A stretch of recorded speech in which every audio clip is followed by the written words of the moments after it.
Chers amis journalistes venus aujourd'hui, je vous souhaite la bienvenue à l'archevêché de Bangui. Vous venez prendre part à un événement unique qui lance l'année pastorale.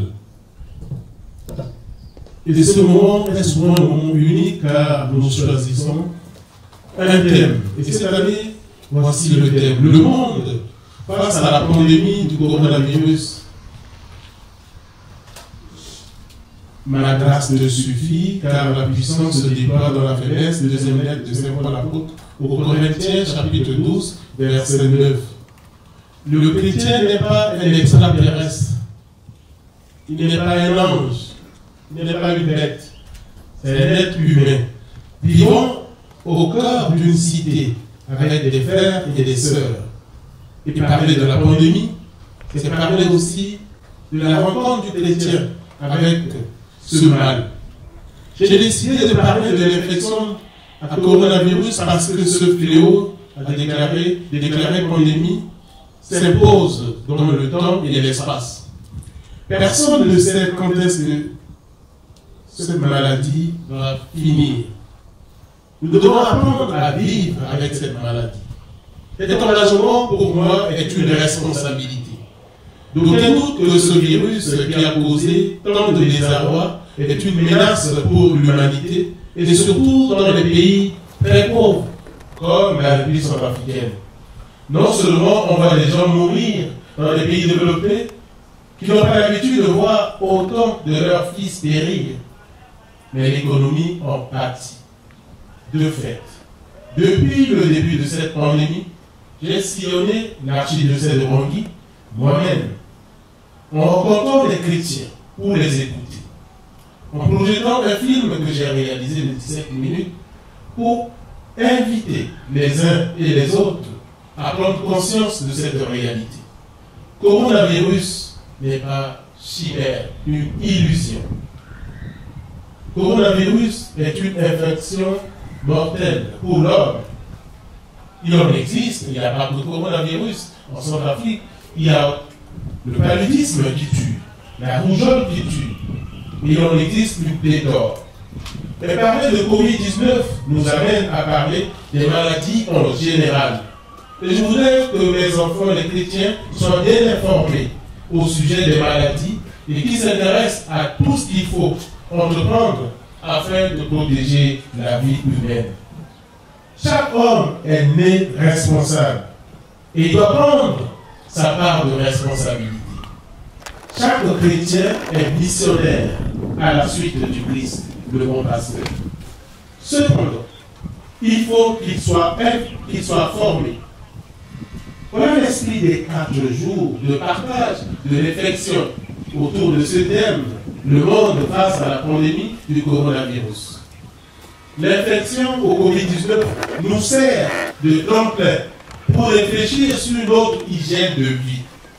Nous connaissons les modes de transmission. Certaines, du moins, pour être correctes. Le comportement humain est un vecteur de propagation.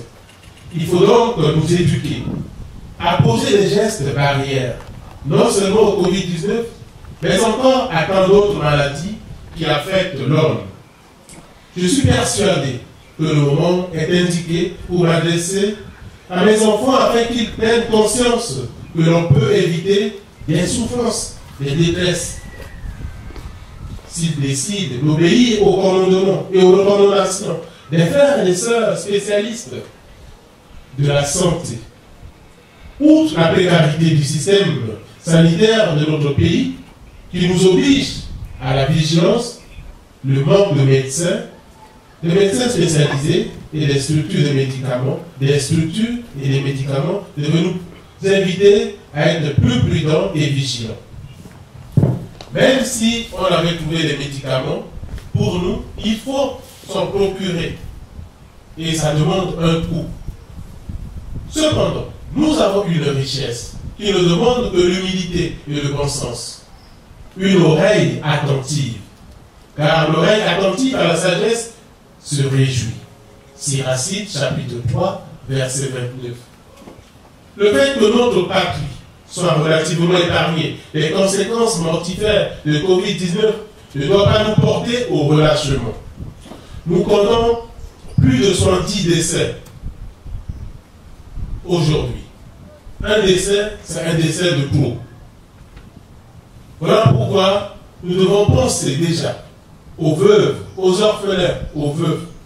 Notre structure sociale est bâtie souvent autour d'un individu. Si ce dernier est emporté par le coronavirus, la désolation s'installe.